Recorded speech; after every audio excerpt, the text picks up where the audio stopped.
Good evening. Welcome in, everyone. I am RMZ. This is the Healthy Mentality Live. Tonight, I have a great guest that's going to join us tonight, Jess.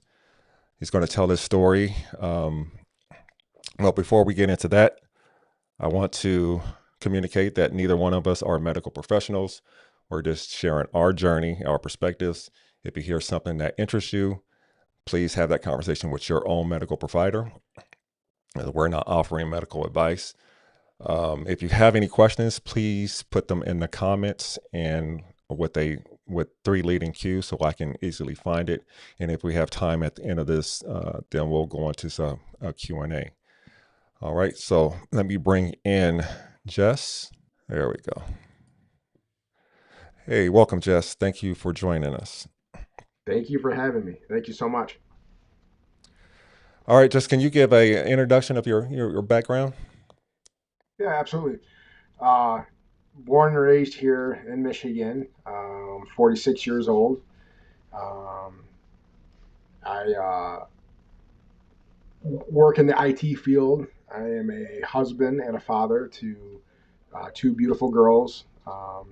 Basically, my youngest just turned 12, and my oldest will turn 15 in wow, I'm looking at the clock here and just about a month from now. So, Oh, wow.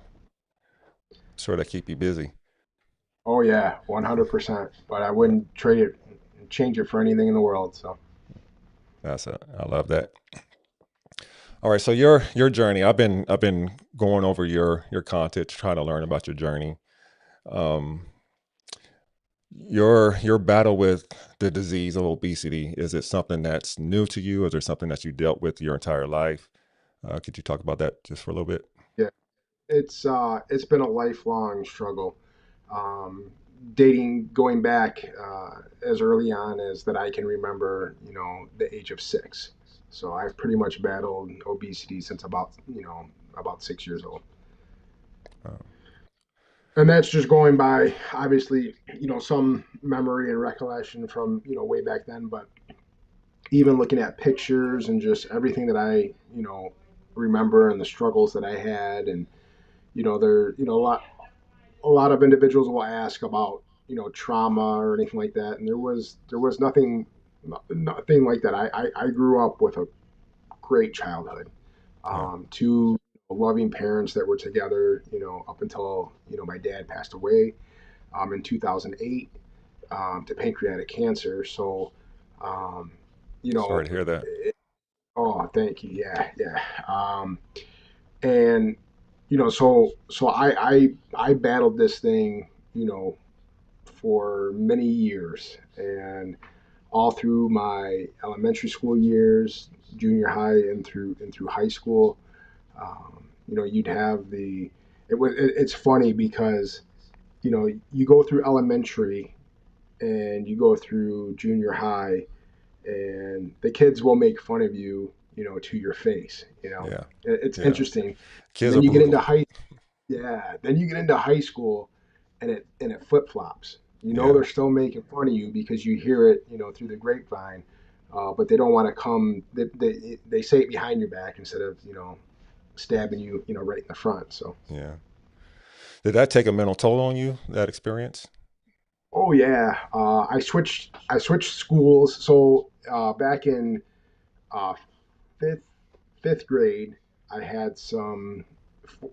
Yeah, fifth grade, I had some issues, and there was a new kid that had moved into the city and was going to, um, our school, and he teamed up with a couple of other kids, and they went after me. And I'm not proud of this. I did resort to at least um, some violence to defend myself at that point Yeah, in time. But with pleading from my parents and everything to the school, and no one really listening or taking any action, um, my mom decided that for sixth grade she was gonna move me to another school. It was probably the best thing that she could have ever done for me. yeah, Because I went to another elementary school in the city, and I knew individuals there, which was pretty cool, because of local baseball. Yeah. And being a big kid, growing up, I did find myself, able to, um, you know, use sports as the means of kind of uh, forgetting about, how big I was, Yeah. especially when it came to baseball. I was very, very good, baseball player. And, so, I was one of those, yeah, I'm the bigger kid, but I'm the kid that, is getting picked first instead of getting picked, last, Yeah. because of how how good I was. So um, I would take that, and I knew there was a couple individuals that were on my team and everything from local baseball that were at that school. So I had already had some buddies and everything, that knew who I was. So my sixth grade was pretty, um, the kids didn't know me yet, Yeah. except for the few individuals that I knew. So it really helped me in kind of not having the issues like I had at my previous elementary school, just because the noise kind of dissipated and went away. It was about building new relationships with different individuals, and then in junior high it brought back those individuals from my previous school, because now we're all under the same roof, and then in through high school. So it just kind of changed. It kind of ebbed and flowed as far Yeah. as where it came from and how it affected me. But yeah, I mean, I went through a lot, especially in my you know elementary, and then it came back. Sixth grade was good, and then in junior high it kind of came back a little bit, and then high school it was just, you knew it was stuff was being said or things were being said, but um, I kind of let it just roll off, Yeah. but Now you mentioned that your dad passed in 2008. Was that a trigger point for you where you started to put on more weight? uh, Emotion dealing with the emotional eating and all of that? I've always battled and did every. I mean, you can name a diet, and I've probably tried it in some capacity. Um, but I can't say. I mean, I was already big. I would say that it some of it spiraled from 2008 up until 2017 is really when I had my I guess wake up call, and my this was my lowest moment type thing. Yeah. Um, but the stretch between those years, like 2006, 2007, um, I was trying to, if you remember the Extreme Makeover Weight Loss Edition show, and like it's kind of like Yeah. your Biggest Loser with the Chris Powell and that type of. Yeah. So I was trying to audition for for those. I got pretty far in the process for the Extreme Makeover um, TV show, where up until like finals when they were going to choose who was going to be on the show, and then they kind of man, they throw you through a ringer. Let me tell you, Yeah. man, they make you go through so much stuff, doctors and doctor information, and then filling out this paperwork and filling out that paperwork and just on and on, only to like make you feel like you're making progress through through what they have, as far as like you still think you're in the running and everything's going good, and Yeah. then they caught me at the end with um, they basically sent me a letter, and it was email, I guess I'll say, um, basically saying, "Hey, you were great. However, due to logistics, reasons, that's why we didn't pick you." And it's like, just I mean, all my life, being a big person, you're told you're not good enough for this, you're not good enough for that. Just tell me that. I mean, it's funny. You know what? It's funny to say it this way, but it's like you. mentally that really messed me up at that point in time too, Yeah. because it was like I'm this I'm this big person, and I'm not even good enough for a big person TV show, you know? So it's Yeah. like, and I know they're looking for a certain thing or whatever, but I mean, it was just that kind of made me, it got to me. I got to tell Yeah. you, just because of the situation of like just going through as much as they put me through and filling out the paperwork and going back, going and getting various physicals that needed to be done, only to be told, hey, due to logistics reasons, we're not going to move, forward with you. So Yeah. That could be very disappointing. You're going through each step and you're clearing each hurdle and getting closer and closer, feeling like you're going to get chosen, and then all of a sudden they tell you no. So that could be, 100%. yeah. Um, you mentioned that there was a breaking point in 2017, I think it was. What was that Yeah. breaking point that made you look at yourself and say something needs to change? Yeah, absolutely. So my weight would spiral out of control. It was, 2017, I would find myself in the hospital with ulcers on both of my legs and excruciating pain. And, I, through all my life of just being obese and battling my obesity, I never once, like, I always thought like I was like immortal, I guess you could say. And I never thought that I would ever let, or that my weight ever got bigger than what I could control. And it wasn't until that point, just basically lying in the hospital bed with the ulcers on both my legs, and I'm sitting there thinking to myself, like, my body's deteriorating. And Yeah. if I don't do something about this, I'm either going to become permanently disabled or I'm going to die. Yeah. And Yeah. at that point, I mean, I'm a husband, I'm a father, and you would think that having children, because if there's two things that I ever wished for when I was, growing up, was to be a husband and to be a father.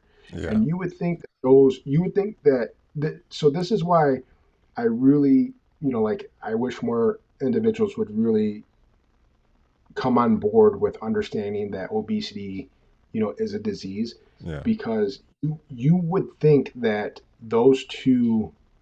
um, those two wishes being granted would be enough to spark something in me to make a change. And it's really difficult, that obviously, that it is a disease, but there really is nothing that can make you overcome except you overcoming yourself. Yeah. It has to start with you, and it definitely ends with you. Yeah. And it's not something that, um, it's not something that is triggered, at least, in my belief and how I, view it as, you know my girl, I want nothing more than for my girls to know that I don't want them to follow in my footsteps by any means. And I've made huge, leaps from, that point, forward. Because I was 588 pounds at that point. Yeah. That was what I know as my heaviest, Yeah. recorded. I could have been more than that, at some point, but I only know 588 as being the number, because that's the number that I seen on a scale. Yeah. So And you mentioned the mindset change and with the nature of the disease of obesity, that's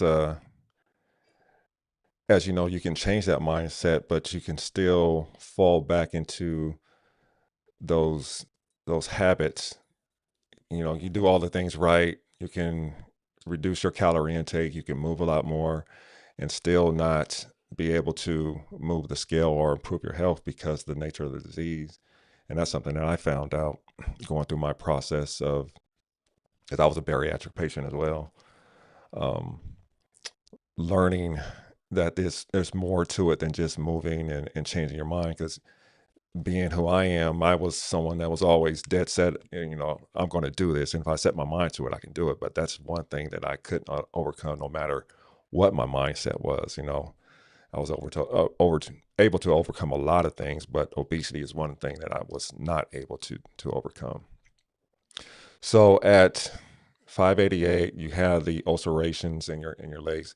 What causes the ulceration? I was curious. I looked it up myself. So I don't know if you want to tell the audience of what leads to the ulcerations. Yeah, I mean, I really think from everything that I was told during that point in time was obviously um, you know, the edema in my legs, number one, which is just, really a large buildup of fluid. Um, I think a lot of it was also poor, circulation, Yeah, and then just the massive amount of weight that I was just carrying around each and every day. And yeah, I got to admit, I mean, you know, I was still moving and hustling at 588 pounds. I yeah, still went to work every day. I still got myself up.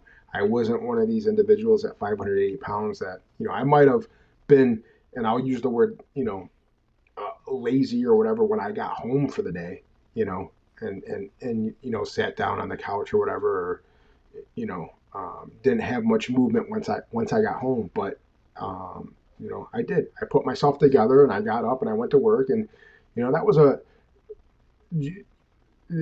wife and two kids will definitely make you step up in that capacity. It may have yeah, not, contributed to me, losing a lot of the weight. I mean, I still, my family is big on supporting me and everything that I've done.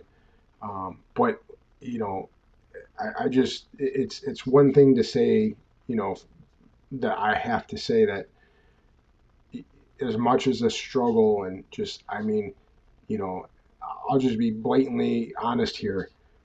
At 580 pounds, I mean, hygiene becomes an issue. I yeah, mean, it was hard to take care of myself in that capacity. Um, there was times where I didn't want to leave the house, and I always felt like I was one of those where unless I had enough time to take a shower before leaving the house, I wouldn't leave the house yeah, because I try my best at 508 pounds to go to go to the bathroom and do all of that and then take a shower so that I was or felt clean, yeah, and then I would go to work, and then I'd be at work hoping and praying that you know that I wouldn't have the urge or whatever situation to have to use the restroom while I was at work because it took every ounce and exertion of energy that I had just to basically wipe myself. I yeah, mean, it got bad. It got really really bad for me, and I'm okay to admit that because I know there's a lot of individuals out there that that big that struggle with the same thing. And you know and it's funny because I will say that something like that is a situation where doing that for a long period of time or stretch that I did where I was unable to really take care of myself in that capacity, that is also a wake up call that will make you kind of move into a different direction. yeah, But lying in that hospital bed with the ulcers on both my legs, the current ER doctor that was on staff that night, he came to check on my wounds and everything because like wound care came in to clean the wounds and everything. And he comes to the side of my bed and he says, "Hey Jess, I really think that you should just look into the bariatric program here at the hospital." Um, and I had thought about it, didn't think about it because I was one of those. I'll be honest with you, going years prior to that, in my adulthood, I had had a job where insurance would cover the lap band surgery, yeah, and I was this close to getting, lap band surgery, and I got laid off from my job. So that exhausted the insurance, and I know everything happens for a reason. So I'm kind of glad I didn't go necessarily at that path. Yeah. Um, Be grateful. I had the lap band and it was horrible. yeah. So Yeah. and I had a cousin that had it too, and it just it didn't work out, and you know so um, so I am grateful that just the path went a different direction. Yeah, it took a little bit longer than what I had hoped for, um, but so lying in that hospital bed, the doctor comes up and he says, "Hey, check it out." So I signed up for like a seminar. My wife came along with me, and my wife, overweight at the time and everything as well. She we both go through this seminar, and we both we both elect to have the bariatric surgery. Uh, and it's just funny because pretty much going in there for me, um, she signed up as well, and she had her surgery. We had it back to back months, so we did it as a team, which is one of the best things ever as well, because we both were going through it. And it was funny because she had hers first before I had mine. I had mine a month after. She jumped So ahead I of you, got to huh? experience a lot of yeah, I got to experience a lot of the, you know, this is what things that we'll go through and everything. So that was interesting, and the doctor, one of the stipulations that was given to me is the bariatric surgeon wouldn't operate on me until I had lost at least 100 pounds. So for that next year, it only took me about 8 months. But in the 8 months, like, I crushed it, and you know, lost that hundred. I lost a little bit more than 100 pounds. Had the surgery, and then got down to like 313, 306 kind of area, which was like what I get so upset because you know the the 200s have not been something that I've seen since, like, man, maybe junior high, early high school. So Yeah, I was always, you were close. You were real yeah, I was close. always, yeah. So and I would then have some, I'd go through and everything. I would have some weight, regain. I got back up to like, 440. Um, and then I did keto during, um, I did the keto diet, which was very, very good for me, but very hard to sustain for a long period of time. Yeah. And Yeah. I did that during like COVID time, and lost a significant amount of weight. But I've never. One thing that I'm grateful for is I've never gone back to the 588 pound Jess. That's great. Um, and then fast forward to today. I am just over a month of starting a GLP. Yeah. So yeah, Hold that thought. So you're start at 588, you lose 100 pounds, have bariatric surgery. Was it sleeve or bypass at room Y? I had gastric bypass Roux-en-Y. Yeah. Yeah. Um, and you get down to 313. How long do you maintain in that area? And what's the challenges long term of holding on to that weight loss? So I had my surgery in 2017, and I would say, um, up until 2020, and then I did keto and lost a bunch of weight during 2020 to 20, and then 2023 creeped back up, and then that's when I started, you know, gaining the weight Yeah. again. Did you have any health conditions that you were dealing with at 588, like sleep apnea, hypertension, and cholesterol, and all of Sleep that?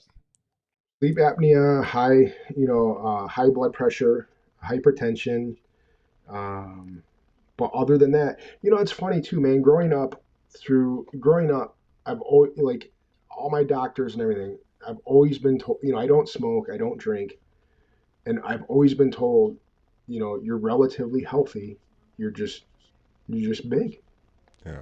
You it's amazing. Like me, like my heart rate, my resting heart rate is like of a perfectly healthy individual.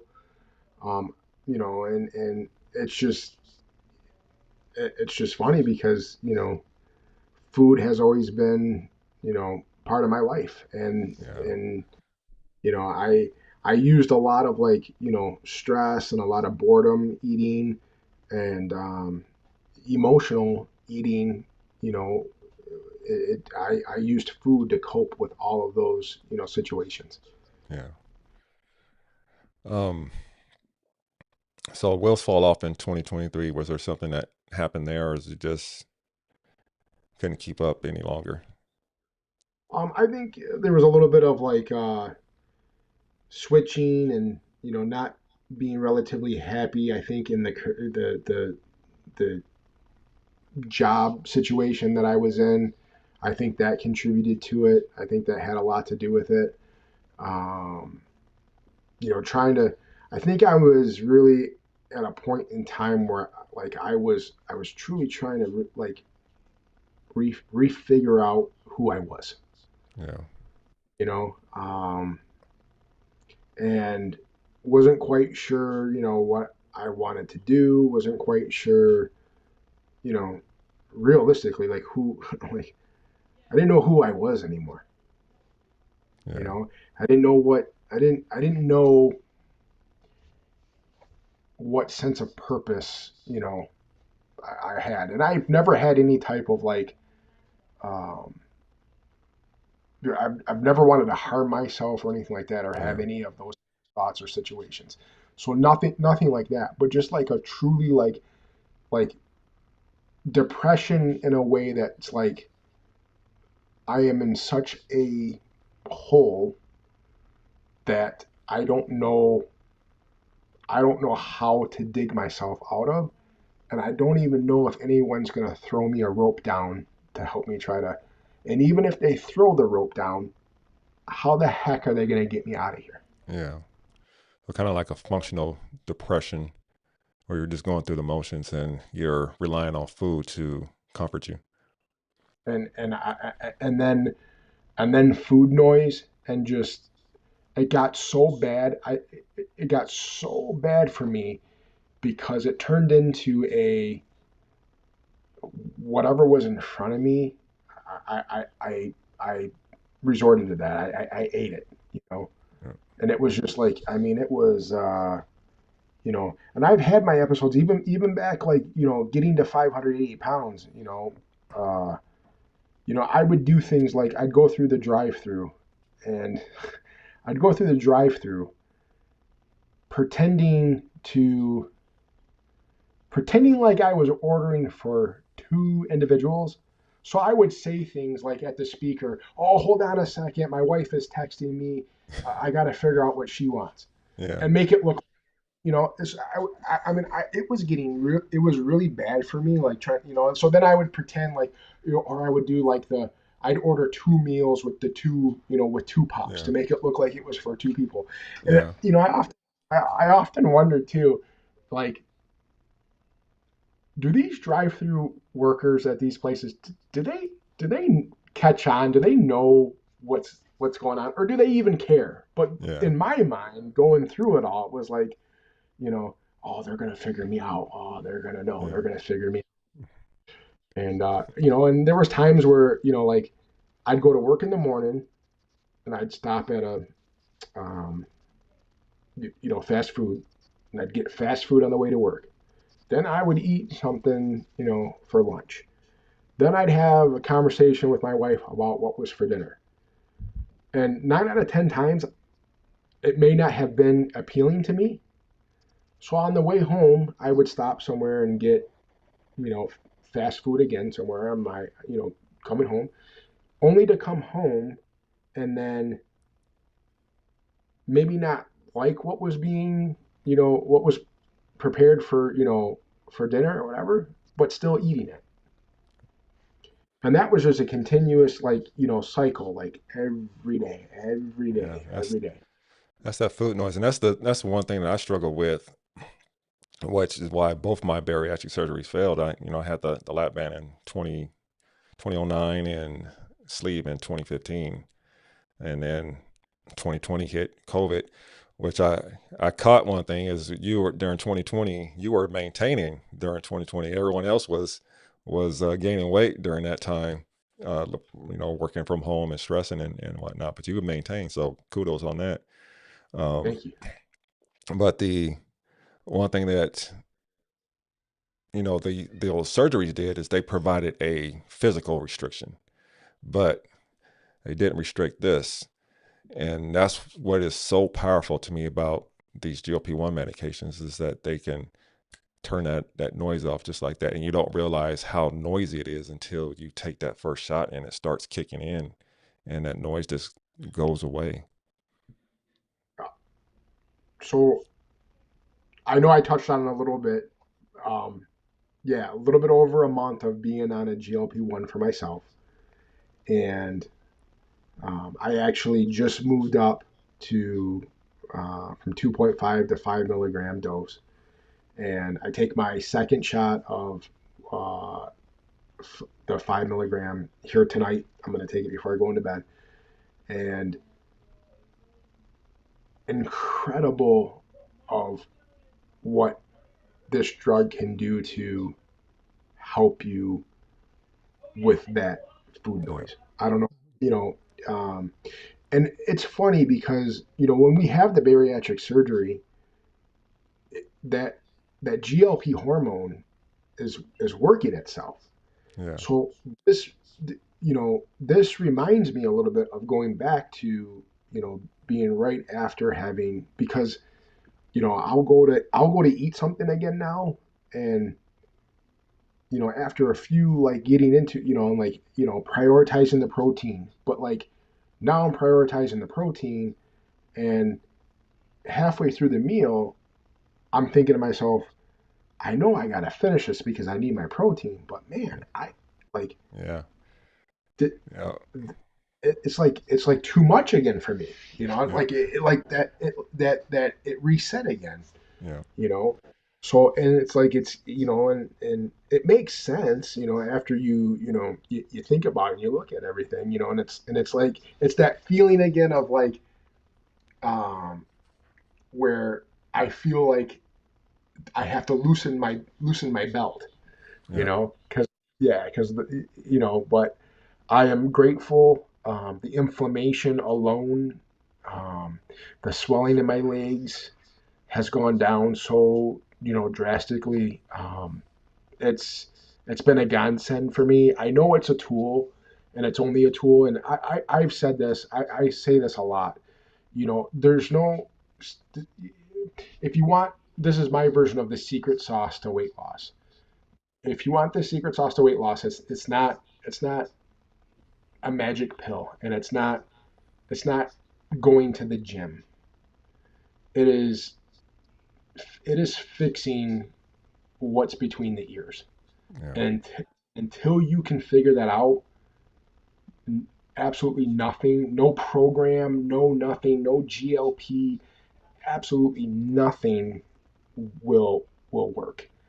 And what I'm grateful for with being on the GLP is that it has totally rejuvenated me and my mindset, that I truly feel I am on the right path of fit, like, because it's amazing me, because this food noise has gone away as much as it has for me. It's cleared my mind to see the other things that, like, I am now I am now recognizing the situations where that food noise would creep in to make me want to, you know, that would trigger myself to make me want to eat poorly, Yeah. or eat too much, or those types of things. So that alone has just been a huge game changer. I like I said, man, I am grateful, and as long as insurance, continues to cover this for me. Um, I'll be sad if it ever goes away, or I will try to find a way, scrape, you know, uh, Yeah. because it's amazing that there is finally something out there that helps. Um, and I want to advocate for each and every person that needs it, including myself, because it should not be excluded from anyone that needs it. Yeah, exactly. And I'm with you there 100%, 100%. There was something that you said in a interview that you did recently. You mentioned that you termed it success abandonment. You Yeah. remember that phrase? C- Yes. Very Can you much break that? so. Can you break that down? Yeah. You want the long version or the short? I'll Whatever you try want to. to give us. Yeah. So, when I was about, I'd say, 10 or 11, there was this individual in my city that weighed over, I think, somewhere over 700 something pounds. And he went on a very low calorie, like reduced, calorie diet. No surgery, nothing like that. Just someone basically took them under their wing and super medically supervised him, and he lost over, like, eating right and just, basically calorie restriction type, diet, and lost over like 500 pounds. And one of his missions at the time was to um, help individuals in the community, but even more so help kids.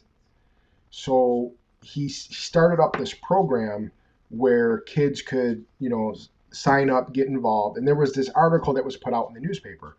I caught wind of all this, took the newspaper article to my parents, cried and bawled my eyes out, and said, "Hey, can we sign up for this? I really think he can help me." They looked into it. To this day, I don't know if it cost money or if he was doing it pro bono just to help out. I don't know that back then, but be it as it may, I I was able to be included into this program. Yeah. So it was a mentorship, and we were going each and every week. We were trading baseball cards. We were throwing the football. We were playing baseball.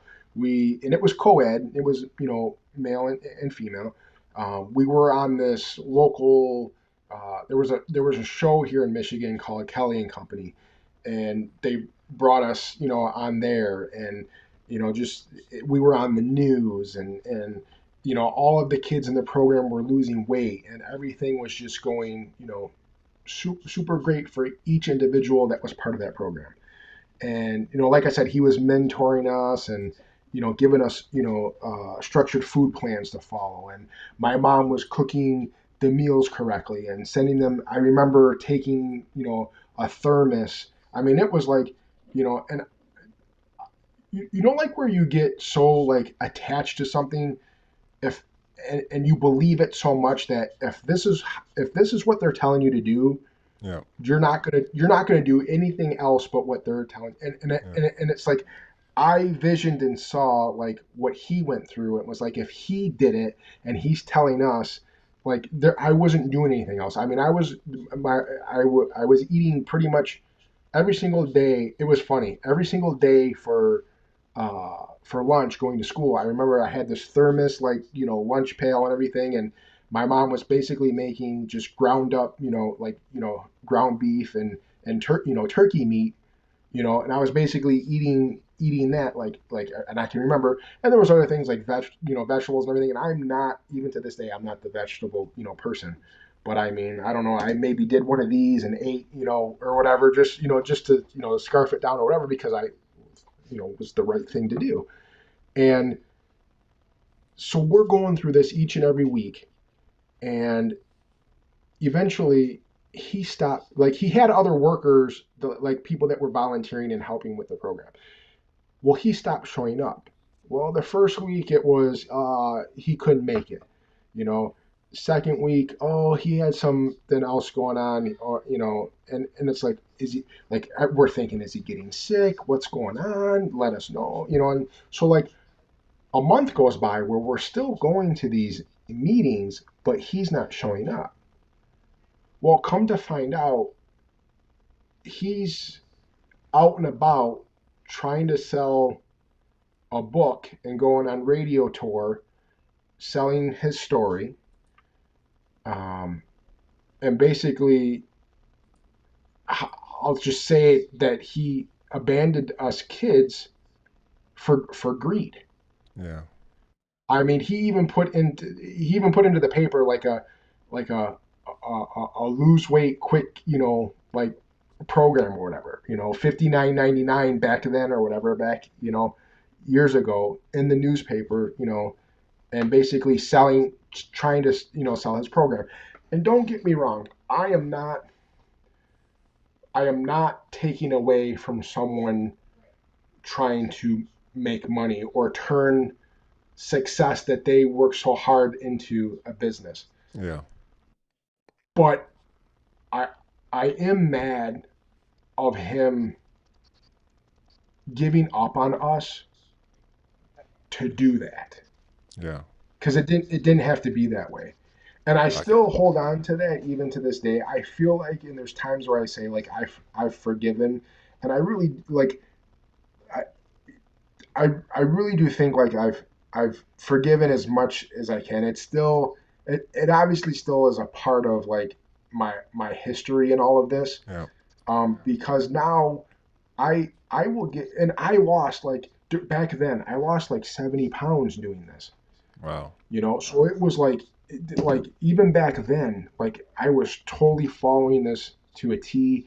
Everything was going good, and then I was crushed because now this individual that I looked up to that was outside of my family trying to do the help. Like this was someone that I was totally like outside of my immediate family, trying to support or whatever. I looked at this individual, you know, I don't want to say God-like, but I mean they were, Yeah. as close to it as as I could think at that point in time, being a young kid because look, they're telling me to do something. I'm following an direction from them. I'm behaving. I'm doing everything I'm being asked. I'm losing the weight, and then you just threw us away. You just threw Yeah. us away, and that carried on, and and it's very tough for me, and that's why I call it success abandonment because I feel like I've always had times where I will lose a significant amount of weight, and it's almost like I am afraid of what's next Yeah. and all that. I And you get find that afraid success of, and you just stop. You abandon what you were doing. and I And find I find a way to mess it all up. yeah. And Yeah. and it's very hard on me. I think about it all the time, and it's like you know because and I say success abandonment, but then I struggle with what What is is really success success? for me? Yeah. Yeah, and what does that look like? Yeah. Does And that's gonna be does different for success everyone. is Yeah. is success losing, and I'm only throwing these numbers out there.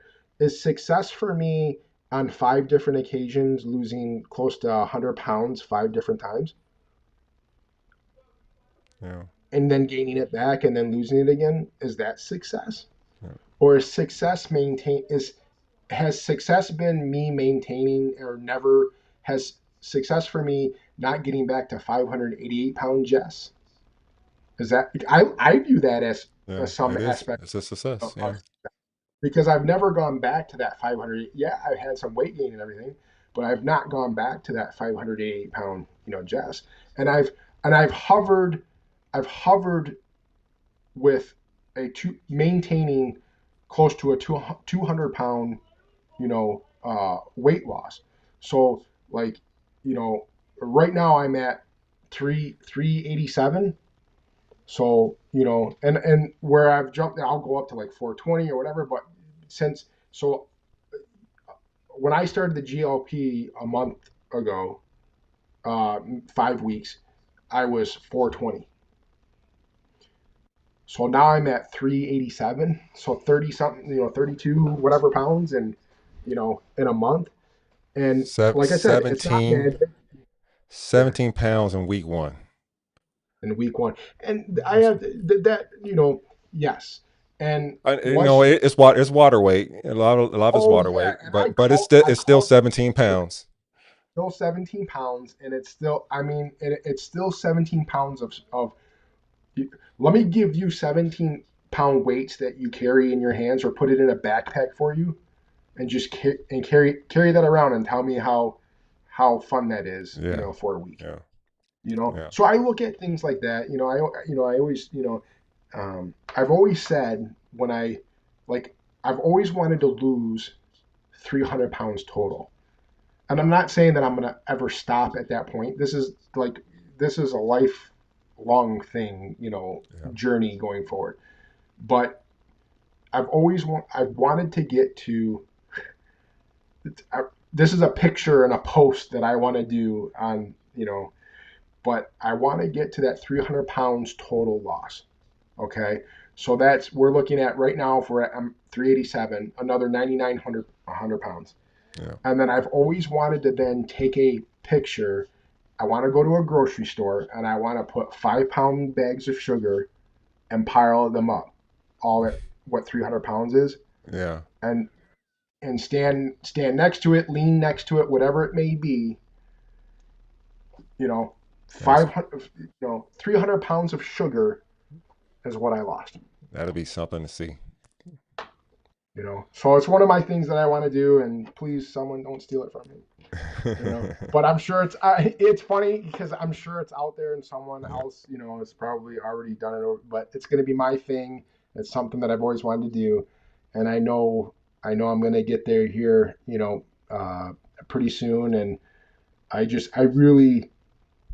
really feel good about things and everything that's going on. And I think, for the most part, it's because I've been able to, this GLP has helped me so much with the food noise part of it, and then recognizing.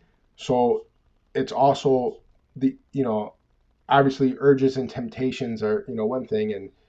And I know that if the GLP should ever go away, there's a lot of, statistics and everything out there that shows that individuals coming off of the GLP, for one reason or another, tend to put, the weight back Yeah. on, Yeah. if not more.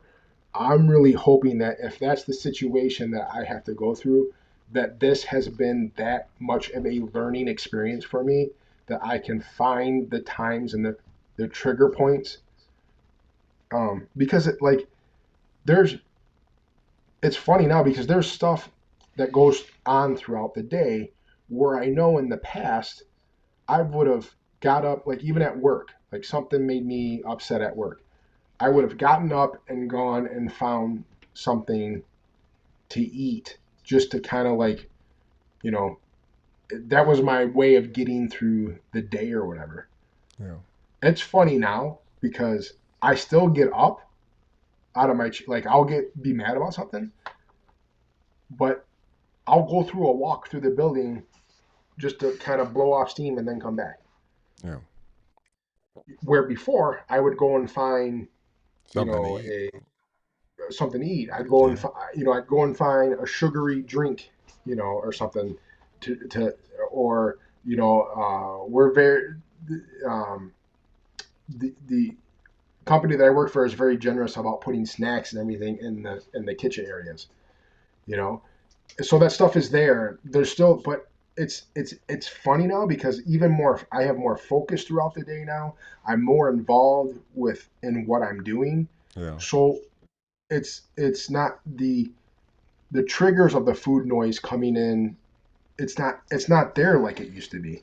Yeah. Like, I'm not constantly thinking about food. I'm not eating my lunch, and while I'm eating my lunch, thinking about dinner. And I'm Yeah. not eating my dinner, trying to get through my dinner as fast as possible, so that I can get onto the snacks that I want to eat for the rest of the night. Yeah. Yeah. This whole, it's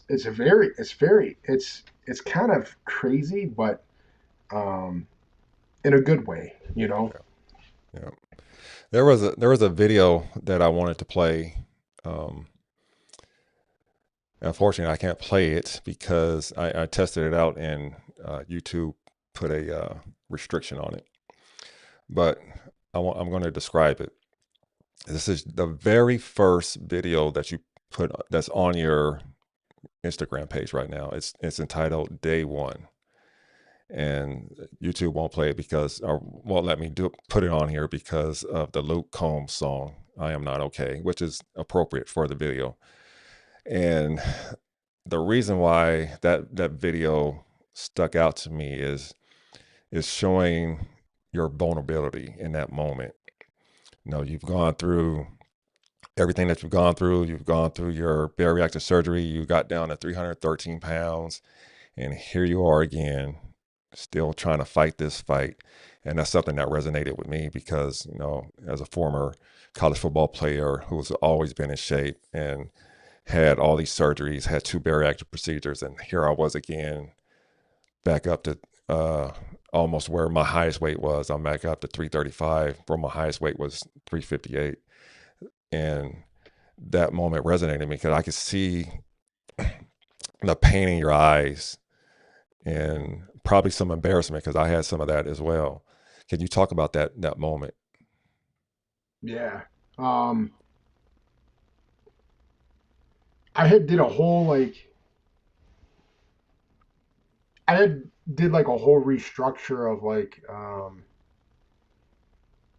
I had created this time for change, you know, Instagram handle,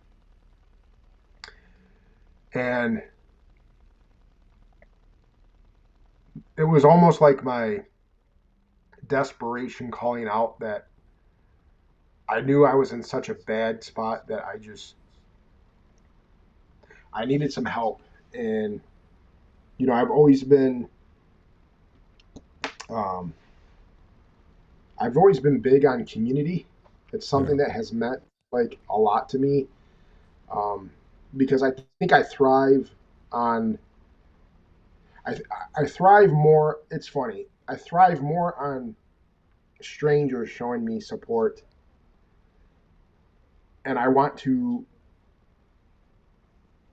connect with so many people about my story and my help and my struggles. So it's I was looking for I was looking for help and support outside of my inner circle. And I had always had, you know, different, you know, pages and done the weight loss thing. And, you know, I had a crushing keto, you know, page that, um, when I was doing my keto thing and, you know, I did very well with that. But I posted this and I was just I'm like, you know, I have to start somewhere. It's either one day or it's day one. yeah, And, and, you know, that was my day one. yeah. And you know, I tried to make this, and it's hard, but I've done pretty well of like just trying to post something to keep me accountable and just keep me engaged for, 365 days, checking in some way, somehow, um, every day from the time that I started that. Well, let me tell you, you have community now. If there's one thing that there is in this community, the GLP-1 community is community. They'll show up to support you. That's for sure. And it has. I have made uh, even in the bariatric community and weight loss community, but even since starting GLP and like uh, having a connection, you know, even yourself, without GLP, you and I would not have Yeah, connected. yeah. So I am truly blessed and grateful for that. I have uh, I have like I said, the starting this GLP has really rejuvenated me. Um, Yeah. my mind is right again. I feel good about myself again. Um, I'm in a good headspace. I am meeting and connecting with so many, new people, and not just connecting, like truly building, like relationships and friendships with people that, are thousands of miles away, and I could care less about that. Yeah. Um, you know, because and I know that there's going to be opportunities and different things, different conferences or stuff that comes up, and just, or even just a road trip, to meet, some of these individuals, and and I look forward to that. You know, it's it's it's being able to share the journey with those that were there in your corner to support you from the start and the present. I love that. All right. Before and after, or before, I won't say after because you're still on your journey, but before and current. That one there on the your before, is that closer to That 588? I'm not quite sure, but that is my wedding picture. Um, that was I'm smiling. It's one of the happy, if not happiest, moments of my life, but also one of the worst Yeah. moments at the same. Um, so many alterations and fixes just to get that tux. The pants broke on the way. I had two pairs of pants because, and I told them, please give me another pair of pants because I just knew for a fact that I knew for a fact something was going to happen. And it did, you know. Luckily, it wasn't until the reception, and I was having fun and, dancing and doing everything because I've always been like that outgoing, like even for how big, that I have gotten, um, you know, but it did like like on Tux pants where it's got the little like metal tab Yeah. like to where that goes over the button part, but like, Yeah. and that thing totally, and then the zipper just, so that broke, and then the zipper just kept on going down, and Oh, opening in the front. So I had to I had to go and change and put the second pair of pants on and hope that those lasted the rest of the night, and it did, but and then that's why like I really like this because um, it's just I just feel good about me looking good, and looking sharp, in a suit, and and that's why I like looking at these two different time periods, and the one on the right, we can call it current, but it's not. I want to admit and be completely transparent. It's not as current as I would like it to be, because I was probably about four, 40 pounds less than where I'm at right now okay. in that picture. Okay. Oh, you'll get there again soon. I'm sure of it. Oh yeah, 100%. And that suit is still sitting in my closet, and I've got a couple things coming up, and you know, hopefully, hopefully I can get back into that, here soon. So Awesome. You got time for some Q&A? absolutely. Before we go there, you're on your second shot of 5. Everything's going well. Any side effects that you're dealing with? Uh, short of um, every now and then, the little, the constipation part, but that seems to be contributed to just like when I don't get enough hydration and water in. So, but no nausea, um, no, it's been pretty smooth sailing. Like I said, only the first week being on the 5, taking the second shot. I want to kind of, evaluate a little bit more because I there was almost a week in between going from 2.5 to the 5 milligram shot. So, and I know they say like maybe it's about like a maybe a 7 to 10 day window of like it still being in your system. Yeah. So I really want to see now this being my second shot and going through this next week after and me feeling like I have a really good solid week of having the 5 milligram like in my system. Um, but I'm I'm just ecstatic with everything about I just it's been smooth sailing, no issues. Um, I'm sleeping better. It's funny, like the sleeping. I don't know if anyone else that's on the GLP kind of experiences this, but I have so like it's crazy vivid dreams. No bad dreams, but just vivid, like Yeah. vivid dreams. I remember my dreams, and it's funny because I'll go to bed and I'll wake up like in the middle of the night. So I am kind of waking up a little bit more frequent. But it feels like more restful Yeah. sleep, but it's like I slept for 2 hours, but after I wake up, it feels like I've slept. Like I'm looking at the clock, thinking like, man, I got to get up and go to work, and only a couple hours has gone by. Yeah. So And so that must I experienced that when I first started. yeah I had so much energy.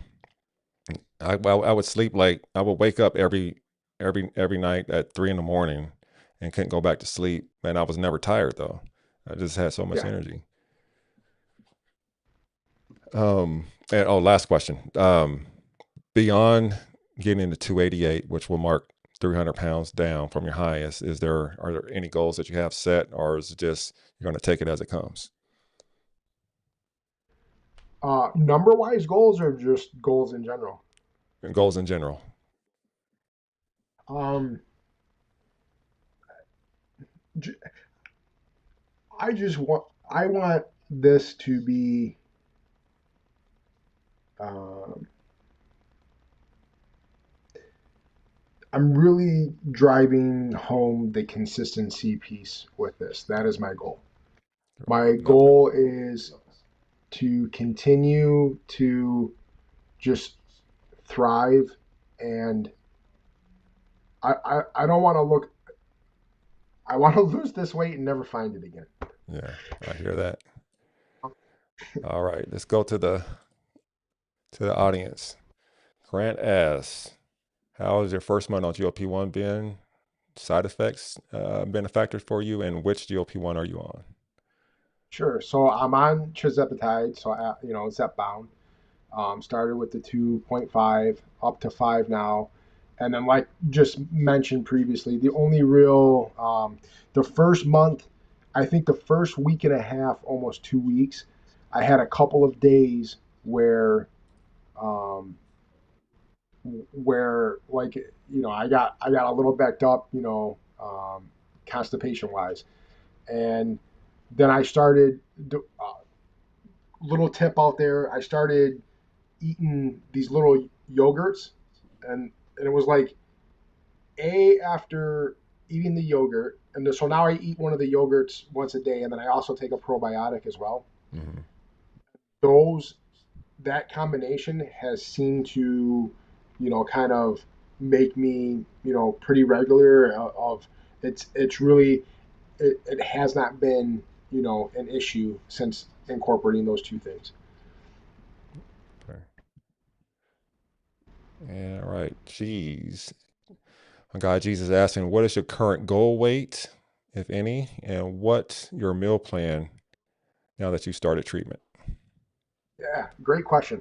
So my current goal weight is I've set a lot of like small milestones to just make them achievable. Nothing like drastic, but obviously, I mean, we called out the 288 number, and that's just the overall like, um, I really want to, hit that 300-pound marker. But one of my bigger type, goals is after getting the 288, one of the next like major, milestone goals you know, is when I started the GLP. I was at 420. I really want to see myself. So I have my 300-pound goal total loss from my highest weight at 588, and then I have my GLP-1 goal of losing weight, getting down to 220. I want to see a 200-pound weight loss total on the GLP, Love and that. that may be a tough thing, but we'll see.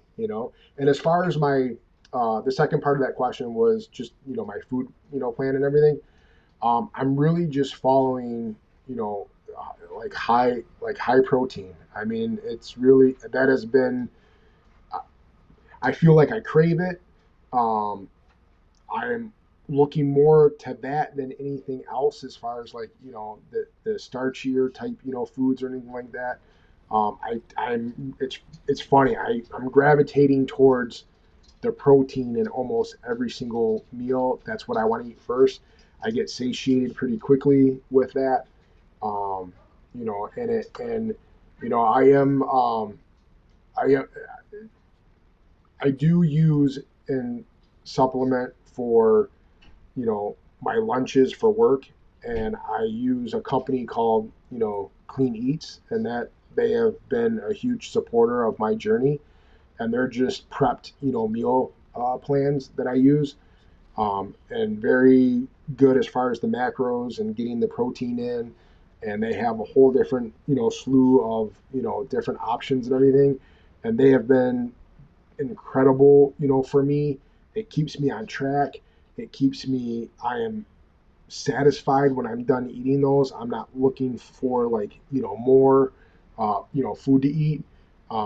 And it's just that has been a huge contributor to me not falling off track and going and looking for other stuff, Yeah.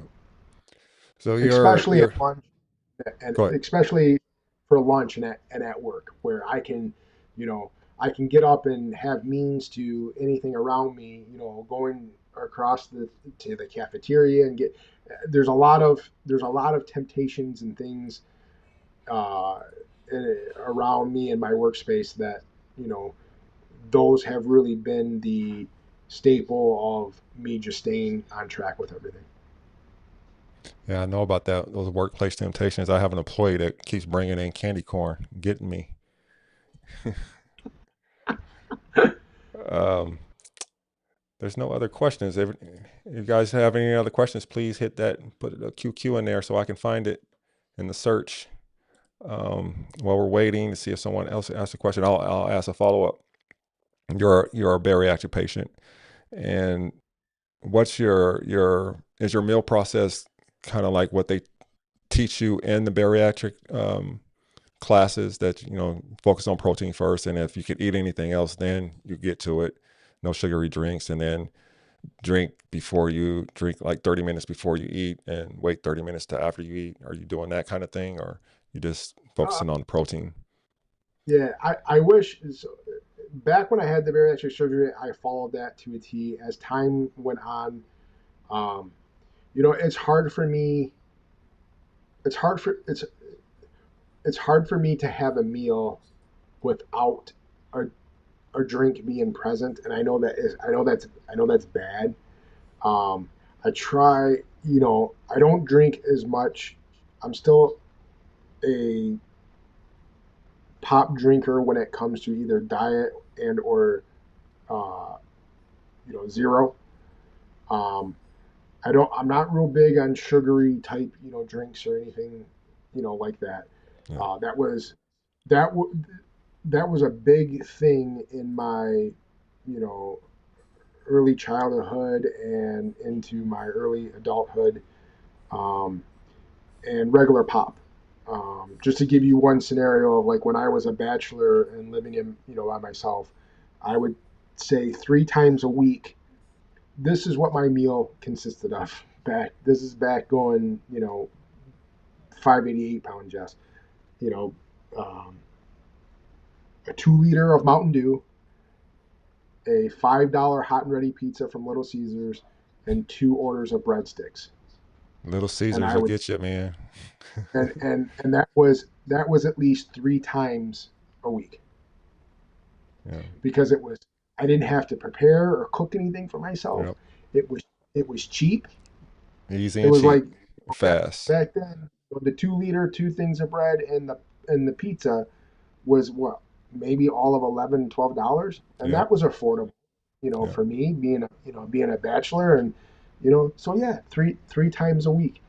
And then I was real bad on gas station type, sandwiches and that type of just, going to fill my car up for gas, and I couldn't leave the gas station without, getting snacks and some sort of, goofy, crappy sandwich out of and if it didn't make me sick one way, it was making me sick the other way. So Yeah. Definitely. All right. Well, we don't have any other questions. Where can the people find you at? yeah, just Time for Change 365, and that is on pretty much all social media platforms. So you'll find me on Instagram is where I'm, most active, and then pretty much the content that I, post on there makes itself onto, TikTok and or YouTube. I'm trying to I'm putting all my short form videos up on YouTube right now. I'm trying to look at possibly doing something more with YouTube, or maybe vlog style of like how Yeah. my day and journey's going. Um, it was funny because we were just having a conversation before the live went about I used to have a golf channel, and how grueling and everything that is to do, like film all of that and then do the editing and everything. So it's like I play and toy with this. I want to do something similar with it again. Um, Not so much the golf part, but more focused on my journey with GLP and just my weight loss journey. But we'll see. We'll see where it takes me and where it goes and what I have time for. But you know I do want to stay active and everything on Instagram and everything because it's helping me to stay, accountable for myself and just have individuals that, reaching out, that I can talk to, for the support. Um, but a big part of this journey right now is also, I don't want to get too involved in too much where the focus becomes on that and not myself, Yeah. and what I need to do. So it's kind of twofold. I'm just kind of taking it in stride right now, and just knowing that there's making myself priority number one and making me the most important right now.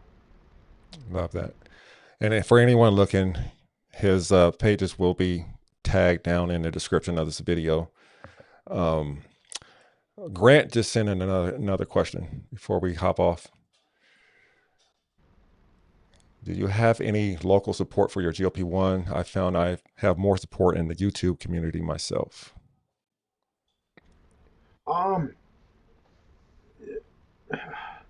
Short. So, my bariatric program, I'm 8 years out. Obviously, post op, they still have some resources and support and community. They still meet. They allow you to come and everything for free. They don't charge anything, which is just completely like the greatest thing in the world. They're really big on like continued education and everything for their program. And even though it's bariatric, they also include part of like the um, GLP is included with that as well. Um, but other local support, I have, it's funny that you say that because I haven't really looked out like locally for, like programs. It's been a lot of like the YouTube community. Um, I'll say YouTube, like I found it's funny. I find individuals on Instagram, and then I'll go to the TikTok platform and I find a completely different set and group of individuals that aren't necessarily on Instagram, and it's Yeah. like now I'm juggling. I want to see this person's content. I wish it was over here, but now I got to Yep. go over here. So it's a good mix. It is a Yep. very good mix, and you know, because I found you through YouTube, and Oh, then went okay. and looked for your other social medias. But yeah, I Okay. was just on YouTube one night, and I'm looking, I'm like, and more so like, I'm glad that you do this, and I'm very thankful that you, because the community, the same thing with I find like even with the bariatric community, and even through the GLP community, more so the GLP community, I have found there's more men in the GLP-1 community than there is in the bariatric community. It was harder to find men in the bariatric community Mm, than it has been for me for the GLP-1 community. Um, because it is heavily, like there's a lot more, you know, women that are doing that type of content. It yeah. always has been, Yep. especially with the bariatric. But I'm finding as GLP-1 is more, relevant, that there's a lot, you know, there's a lot more men to interact with and get advice from and everything. It was hard for me to find that in the bariatric, world. Yeah. Definitely see a change in the landscape. I know, I was talking to you before we went live. When I started, there were like two men on YouTube, and I wasn't on TikTok, so I didn't know anything about. But now there's a whole host of men on YouTube. I think you see that landscape changing. People getting more comfortable, men getting more comfortable talking about it, and that was the purpose of this platform, to get men to see other men talking about this and take charge of their health, and maybe consider using the GLP-1 to change their health outcomes. And so if they can see representation in us, then they can start thinking about it and changing their life as well. Jess, I thank you for joining me tonight. I know it's late there for you. For everyone in the audience, we'll be back next week, same time. Next week, I'll have Jamie Seltzer on the show.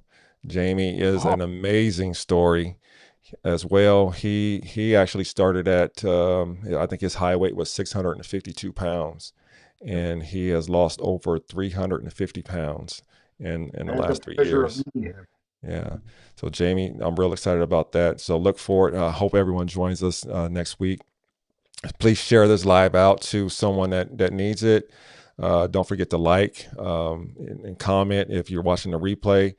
And please join us again next week. I look forward to seeing you all. Thanks for joining us. And Jess, thank you again for joining.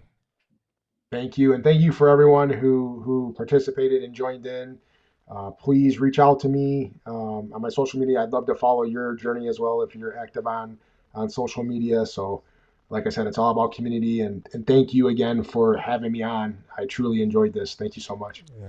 Thank you again. Appreciate it.